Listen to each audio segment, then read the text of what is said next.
In this video, I want to go through what's in my filmmaking kit. Now, being a photographer and a filmmaker means that my kit changes a hell of a lot. But for this specific video, I want to go through what's going to get me through most of my shoots. And I was looking at the PeliCase 1510 at the beginning, and then I got it. It was just a bit too small, so I returned that and went for the bigger size, the 1610.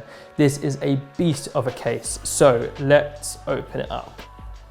I've gone for the Trekpak dividers. Now these guys are solid, they keep my kit where I want it to be kept, and it just gives me that little bit more assurance that when I'm rolling this down the roads of London and I'm going up curbs and whatever, that my kit is going to be safe inside. Let's start off with my, not my dead cat, but my C200. This is my workhorse. A little bit tight. Let's do that again.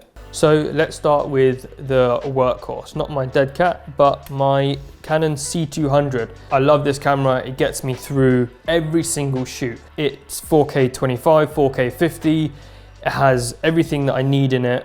And the way I've rigged it, it can do everything I need as well. Now, there are obviously cameras that have overtaken this and have better technical specs, but for now, I still love it. I'm not gonna trade, I'm not gonna change. What I've done is I've got the shape cage all over it.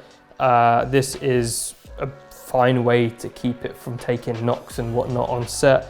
Also at the bottom I have a plate for my Zacuto Baseplate, which then obviously connects onto my VCT plate. But what I'll do in another video is I'll show my specific C200 rig, because a lot of people do ask me for that. A few other bits and bobs in this little area. Obviously I've got some white gaff tape. I do usually carry black, but I need to get some more, just run out. Just some other bits and bobs as well. Rocket blower for all those dusty bits.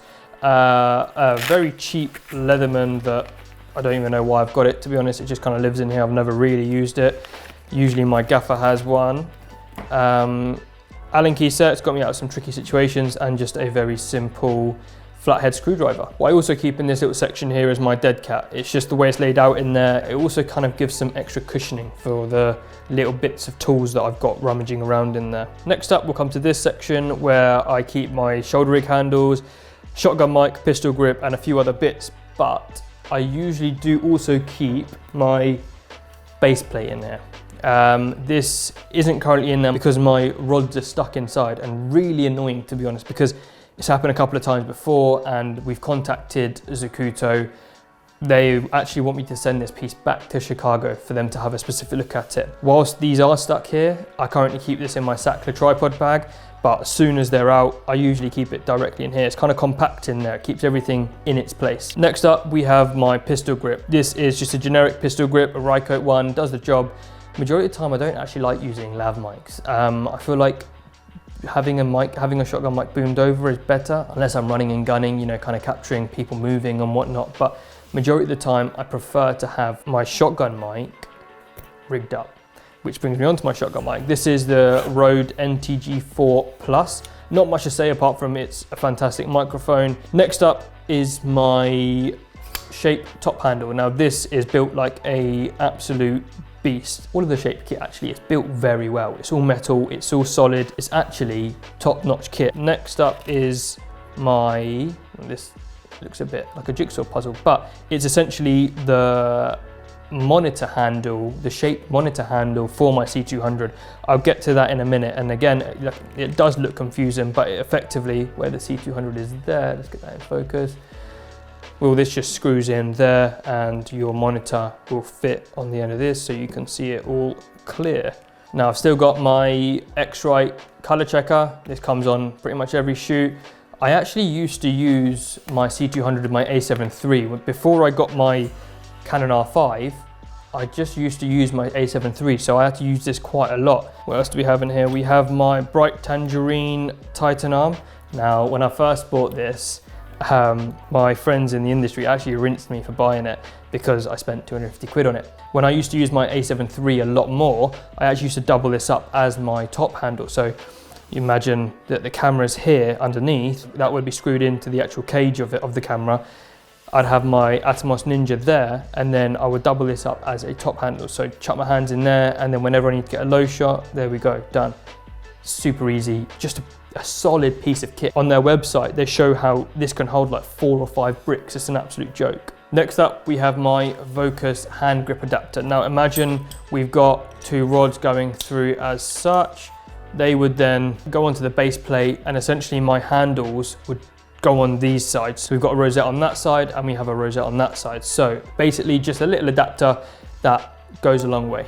Next up, we have my right hand extension arm. So this then basically goes onto that side. Then my C200 handle goes on there. There's a cable that extends the handle to come to the camera. I'll come to that in a minute. Next up, we have my left hand for my shoulder rig. So very similarly, it basically just goes straight onto my handle, super easy. Like I said, I'm gonna try and do another video where I show you my whole C200 build, just to show all of the shape kit that I'm using and all of what other kit I'm using as well. Last but not least is my small rig monitor mount for my R5. I'll come to that whole thing in a sec, so I'll leave that there. Let me just put everything else back. Then we have my Atomos SDI adapter. Now I use this just for the C200 whenever I'm using it with the Atomos Ninja. It just allows me to put a SDI in whenever the HDMI is being used. Then we've just got a few batteries. You've got the BP A60 and BP A30. These guys last forever, this especially. But for those shoots that last a little bit extra and I can't be bothered for a battery change, or I don't have time for a battery change, I rig up my V-Lock batteries. Some Swit mini V-Locks. These are the 98 watt ones. These are brilliant, they last forever and I couldn't fault them, to be honest. Then we have my Canon 50mm 1.2. I actually only recently bought this. It was built into my head that 50mm was like an amateur focal length. I don't know why I ever thought that, but I always steered well away from it. My mind was always 20, 35 and 85 or 100. It pretty much comes out on every single shoot with me now, and more often than not, I'm using it. In the next compartment, we have an SD case, just a simple case, got the case from Amazon, works a treat. And also in here, we have my 20mm. This is such a bulbous lens, it's unreal, have a look at that. But yeah, this is another fantastic lens. I use this on a lot of other shoots, varies what I'm using it for, but it's just a beast. It's super sharp as well, love it. Then we'll come down here to this compartment and we have one of my two Aputure MCs. These are brilliant little lights, and the only reason I actually keep one in here is purely for a get out of jail card. They project so much light, and you know, even just having them in your bag, it's just like a little accent light in the background or something like that. I've used it in corporate videos where we've had, you know, the person sitting in front of us and then we've thrown one of the MCs in the background, and it's just a nice little add-on. And the fact that you can control it from your phone makes a massive difference from the Sidus Link app. But yeah, this always stays in here, and if I ever need a top light, I know I've got one. In the same compartment, we have my Canon 85 1.2. Now, I bought this a few years ago and I've not stopped using it since. I love it. It's actually probably my favorite lens, and I use it for photo and video, so it works brilliantly for this, with the C200. The autofocus is incredible, so using it at 1.2, incredible. Next up, we have my newest bit of kit, is my Canon R5. Now, this camera is phenomenal. It's, well, for video, it's become my second camera. I usually have my C200 as the wide and this is the close-up. Having this as a 10-bit camera is fantastic. Having this as a 45 megapixel photography camera is incredible. Having this as well as a C200 is a godsend. Now, the only downside is this R5 can only film in Canon log, but that's okay because all I've done is matched my C200 to this now, so they both film in Canon log. And with the Canon LUT that I've got from the Canon website, all I do is just chuck a LUT on and it gives me that Rec 709 look in one adjustment layer on Premiere. So it's everything I needed from a video perspective, because it also gives me 100 frames in 10-bit. Whenever I'm doing that, I have to carry the card separately, and because this guy overheats so much and it can overheat so quickly, majority of the time I've got my small rig monitor adapter here, put that on there, put that there, and then what I'll do, I'll have my Ninja V up here, and then I'll have to record directly to the Ninja V, so I'll have to press record on that. That gets rid of any overheating problems whatsoever. I was using it on a 3-hour shoot the other day. I'll do a separate video on the stills on this guy, because phenomenal. The autofocus is by far the best autofocus I've ever seen. Canon have really smashed it with this one. In there as well, I've just got 3 batteries, 3 of the new Canon batteries, the LP6 batteries. These actually last for ages. Then we have my C200. This is the Mark III. Usually whenever I'm shooting anything with 2 cameras, I'll have my C200 and a wider lens, and I'm using this as the close-up, or the 85. But yeah, this is fantastic, love it. I feel like this lens is underrated sometimes as well. Like, it took me a couple of years to get this lens because I was like, maybe I don't need it. And then when I got it, I was like, why have I not got this any sooner? Same thing with the 50mm. I don't know why I didn't buy these lenses sooner. Then up here, we have my main audio area. I know I've got my shotgun mic down there, but it just wouldn't fit anywhere in this area. So I actually have my Sennheiser G4 kit in another PeliCase. Look at the odd branding, that's hilarious. Yeah, in a PeliCase. Now, in here we have just the basic kit. It can go on my R5, my A7 III. I've got that cable. I've got the cable that takes it to a C200, so it's got XLR and all that stuff. So yeah, not much interest in here apart from the fact that it's a radio mic. Now, for another job recently, I had to use a second radio mic, so I actually just got another G4 kit, which I've got on currently, but I need to find a way to house both kits that when I go to a shoot, I can have it. So I'm so used to having one of these that I kind of want both of them in here. So I might just buy another one of the inserts for this case and then just kind of recut it out for both radio mics. But what else we have in here?